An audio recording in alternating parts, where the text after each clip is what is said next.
Friends, எல்லாரும் எப்படி இருக்கீங்க? உங்களை பார்த்ததுல எனக்கு ரொம்ப சந்தோஷம். இன்னைக்கும் நிறைய புது ஃப்ரெண்ட்ஸ் வந்திருக்கீங்க. எல்லாருக்குமே ரொம்ப ரொம்ப நன்றி. புதுசாக நம்ம சேனலை பார்க்குறவங்களா இருந்தால் சப்ஸ்கிரைப் பண்ணி வச்சுக்கோங்க. கூடவே இருக்கிற பெல் ஐக்கனையும் ப்ரெஸ் பண்ணி வச்சுக்கோங்க. Thank you friends. இன்னைக்கு நம்ம கிச்சனில் என்ன பார்க்க போகிறோம்னா, இன்னைக்கு நம்ம கிச்சனில் உருளைக்கிழங்கு ஸ்டூ எப்படி பண்ணுறது அப்படின்றதான் பார்க்க போகிறோம். இது வந்து உருளைக்கிழங்கு ஸ்டூன்னு சொல்லலாம், இல்லைன்னா தேங்காய் பால் கறின்னு சொல்லலாம். உருளைக்கிழங்கு போட்டு தேங்காய் பால் ஊற்றி பண்ணுறதால ரொம்ப சூப்பராக இருக்கும். இது இடியாப்பத்துக்கு நல்லாயிருக்கும், ஆப்பத்துக்கும் நல்லாயிருக்கும்.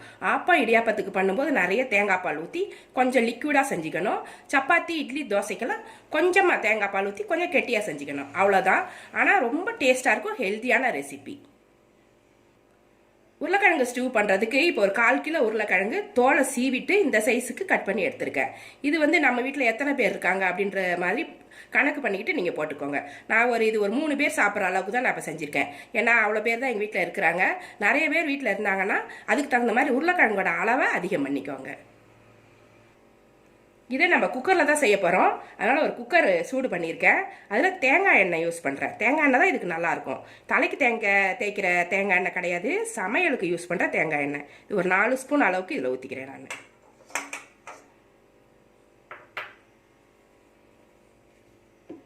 இதுக்கு தாளிக்கிறதுக்குலாம் நம்ம ஒன்றும் போடக்கூடாது. அப்படியே வெங்காயத்தை போட்டு வதக்க வேண்டியதுதான்.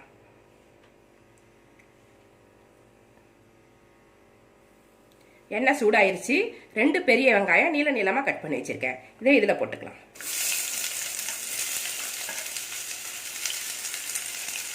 ஒரு 3 பச்சை மிளகா 2ஆக கட் பண்ணிவிட்டு அது நடுவில் ஒரு மாதிரி கீரி எடுத்து வச்சுருக்கேன். இது வந்து காரத்துக்கு ஏற்ற மாதிரி போட்டுக்குவாங்க. இந்த உருளைக்கிழங்கு ஸ்டூ வந்து காரம் கம்மியாக தான் இருக்கும். ஏன்னா இது தேங்காய் பால் கறி, அதனால் காரம் கம்மியாக நல்லா வாய்க்கு எதமாக இருக்கும். 3 பச்சை மிளகா இதில் சேர்த்துருக்கேன். ஒரு 2 இன்ச்சு அளவுக்கு இஞ்சி தோல் சீவி கட் பண்ணி வச்சுருக்கேன். இதையும் இதில் சேர்த்துடலாம். இதை லேசாக வதக்கினா போதும். ஏன்னா நம்ம குக்கரில் தான் மூட போகிறோம். ரொம்ப வதங்கணுன்ற அவசியம் கிடையாது.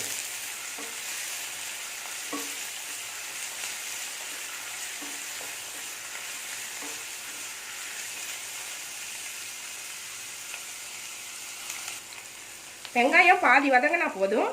கருவேப்பிலை 2 கொத்து எடுத்து வச்சுருக்கேன். இதை இதில் சேர்த்துருவோம். உருளைக்கிழங்கு இதை சேர்த்துடுறோம். ரொம்ப ஈஸியாக செஞ்சிடலாம்.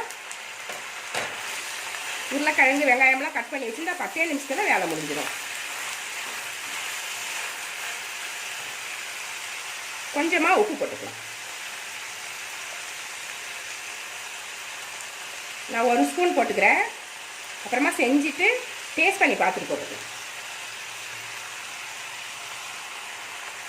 ஒரு மூடி தேங்காய், இந்த அளவுக்கு ஒரு மூடி தேங்காய் எடுத்து பால் புழிஞ்சு வச்சுருக்கேன். ஃபஸ்ட்டு பாலும் 2வது பாலும் புழிஞ்சு எடுத்து வச்சுருக்கேன். இது வந்து ஃபஸ்ட்டு புழிஞ்சு எடுத்த பால் திக்காக இருக்கும்.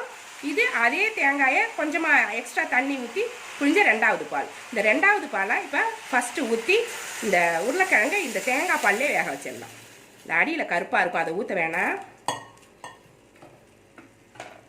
இதை நல்லா கலந்து விட்டுட்டு இதுலேயே இது வேகட்டும். இது ஒரு 3 நிமிஷம் 3 விசில் வந்தால் போதும். குக்கர் மூடியை போட்டு மூடிடலாம். மஞ்சள் பொடியெலாம் நம்ம எதுவும் போட தேவையில்லை, அது ஒயிட்டாக இருந்தால் தான் நல்லாயிருக்கும். இதை மூடிட்டு 3 விசில் வந்தால் நல்லா உருளைக்கிழங்கு வெந்து போயிடும். 3 விசில் வந்ததுக்கப்புறம் நான் திறந்து காமிக்கிறேன். 3 விசில் வந்துருச்சு. இப்போ வெயிட்டை எடுத்துட்டு ஓப்பன் பண்ணலாம்.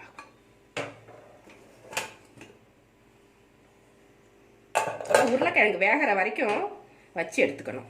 3 விசில்லே அது வெந்துடும். இது நம்ம என்ன பண்ணணும், லைட்டாக மசிச்சு விட்டுறணும். இந்த கரண்டியால் லைட்டாக மசிச்சு விடுங்க. 2-3 கிழங்கு மசிச்சா போதும், எல்லாத்தையும் மசிக்கணுன்ற அவசியம் கிடையாது.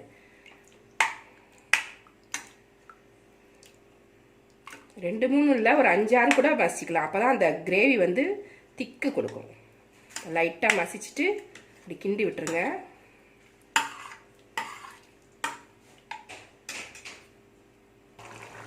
அஞ்சுலேருந்து ஒரு 6 பீஸ் உருளைக்கிழங்கு வரைக்கும் லைட்டாக மசிச்சு விட்டிங்கன்னா இந்த கிரேவி வந்து திக்காகிடும். நான் வந்து அதை மீடியமில் வச்சுருக்கேன் ஸ்டவ்வை. இது கொஞ்சம் குறுகட்டும். இந்த தண்ணியாக இருக்குது பார்த்தீங்களா, இது கொஞ்சமாக திக்காயிடுச்சுன்னா நம்ம 1ஆம் பால் சேர்த்து இறக்கிடலாம். இது கொஞ்சமாக திக்காகட்டும். ரொம்ப தண்ணியாக இருக்குது. இப்படி இருந்தால் நம்மளுக்கு இட்லி தோசைக்கெல்லாம் தொட்டுக்கிறதுக்கு நல்லா இருக்காது. ரொம்ப தண்ணியாக இருந்துச்சுன்னா இடியாப்பம் ஆப்பத்துக்கு நல்லாயிருக்கும். இட்லி தோசை சப்பாத்திக்கெலாம் கொஞ்சம் திக்காக இருந்தால் தான் நல்லாயிருக்கும். லைட்டாக அப்படி உடச்சி விடுங்க உருளைக்கிழங்க. லைட்டாக கிண்டி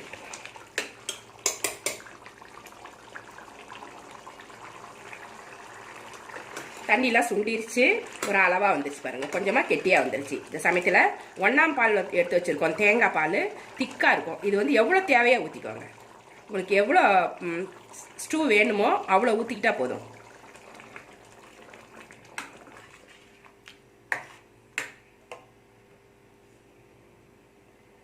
எனக்கு கரெக்டாக இருக்குது. 1 கப்பு நான் ஊற்றிருக்கேன். இது வந்து ஆப்பம் இடியாப்பத்துக்கு அப்படியே ஊற்றி சாப்பிட்டிங்கன்னா அவ்வளோ டேஸ்ட்டாக இருக்கும். இது ரெடி ஆகிடுச்சு. லாஸ்ட்டில் ஒரு கொதி வந்துருச்சு. லாஸ்ட்டில் ஒரே ஒரு ஸ்பூன் தேங்காய் எண்ணெய் மேலே வாசனைக்காக ஊற்ற போகிறோம். இது பிடிச்சவங்க ஊற்றிக்கோங்க. 1 ஸ்பூன் ஊற்றிடுங்க. கருவேப்பிலை, கொத்தமல்லி கட் பண்ணி வச்சுருக்கேன், கொத்தமல்லி தழை, இதையும் போட்டுடலாம். இப்போ இது ரெடி ஆகிடுச்சு. இதை எடுத்துடலாம். இட்லி, தோசை, சப்பாத்திக்கு வேணும்னா கெட்டியாக செஞ்சு எடுத்துக்கோங்க. இவ்வளோ தேங்காய் பால் ஊற்ற வேண்டாம்.